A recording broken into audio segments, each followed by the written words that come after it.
Breaking చూస్తున్నాం. గుంటూరు జిల్లా తెనాలిలో గంజాయి మత్తులో యువకులు వీరంగం సృష్టించారు. వాహనాల అద్దాలను అల్లరిమూక ధ్వంసం చేసింది. నందులపేట శివారులో అపార్ట్మెంట్లో సిమెంటు దింపడానికి వచ్చిన ఇద్దరు కూలీలపై దాడి చేశారు.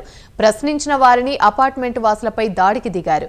రాడ్లు కర్రలతో యువకులు విచక్షణారహితంగా దాడి చేశారు. ఇద్దరికి తీవ్ర గాయాలు కాగా క్షతగాత్రులను ఆసుపత్రికి తరలించారు. పోలీసులు కేసు నమోదు చేసుకుని దర్యాప్తు చేపట్టారు. యువకుల దాడి దృశ్యాలు సీసీ కెమెరాలో రికార్డయ్యాయి.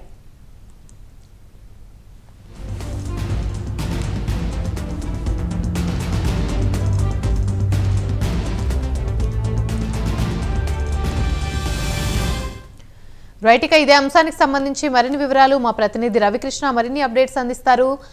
రవికృష్ణ, చెప్పండి. గంజాయి మత్తులో యువకులైతే వీరంగం సృష్టించారు.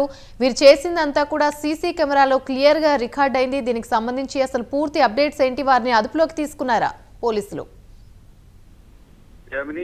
ఈ గంజాయిని సేవించడం అనేది ఎక్కువగా కూడా జిల్లాలో అధికంగానే ఉందని చెప్పుకోవచ్చు. ముఖ్యంగా కూడా యువకులు ఎవరైతే ఉన్నారో వీళ్ళందరూ కూడా ఎక్కువ మంది మాక్సిమం ఈ గంజాయి మత్తుకే అలవాటు పడుతున్నారు. దానికి ప్రధాన కారణం ఏంటంటే మద్యం వచ్చేసి కన్నా కూడా గంజాయి విలువ తక్కువగా ఉండడం, దానికి తోటి మత్తుకి బానిసలైపోయినటువంటి యువకులు పెడదోవని పడుతున్నటువంటి సంఘటనలు పలు జరిగినటువంటి నేపథ్యం అయితే ఉంది. ఈ నిన్న కనుక మనం చూసుకున్నట్టయితే నిన్న నైట్ కెనాల్లో నందులపేటకి సమీపంలో ఉన్నటువంటి ఒక అపార్ట్మెంట్ దగ్గర ఇది సిమెంట్ లోడ్ తో ఉన్నటువంటి ఆటో అక్కడ ఉంది. ఆ ఆటో నుంచి సిమెంట్ లోడ్ నుంచి దించుతున్నట్టు క్రమంలో వెనక నుంచి వస్తున్నటువంటి కొంతమంది యువకులు బైక్ మీద వస్తూ కూడా అక్కడికి ఆటో ఉన్న చోటకి వచ్చేసి అక్కడ ఆటోని ఢీకొట్టారు. ఢీకొట్టిన సందర్భంలో దానికి ఉన్నటువంటి అద్దాలు అన్ని కూడా డ్యామేజ్ అయినాయి. ఈ సందర్భంగా అక్కడ ఉన్నటువంటి ఈ కూలీలు ఎవరైతే ఉన్నారో వాళ్ళందరూ కూడా వాళ్ళని ప్రశ్నించారు. ఈ విధంగా వచ్చి ఢీకొట్టారు ఏంటి అని. దీంతో వాళ్ళు ఆగ్రహావేశాలు వ్యక్తం చేస్తూ కూడా ఈ గంజాయి బ్యాచ్ ఎవరైతే ఉన్నారో వాళ్ళ మీద దాడికి పాల్పడ్డారు. దాడికి పాల్పడుతున్న సందర్భంలో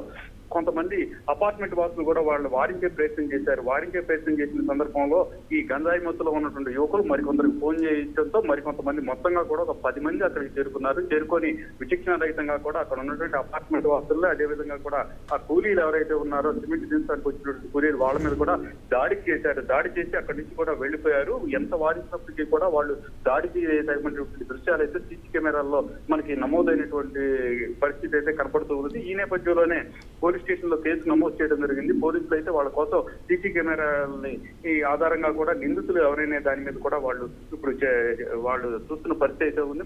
వాళ్ళని ఇద్దరిని అయితే అరెస్ట్ చేశారు. మిగతా వాళ్ళందరూ అయితే మాత్రం వాళ్ళ కోసం అయితే గాలిస్తున్న పరిస్థితి అయితే ప్రస్తుతం కనపడుతుంది. Right, thank you.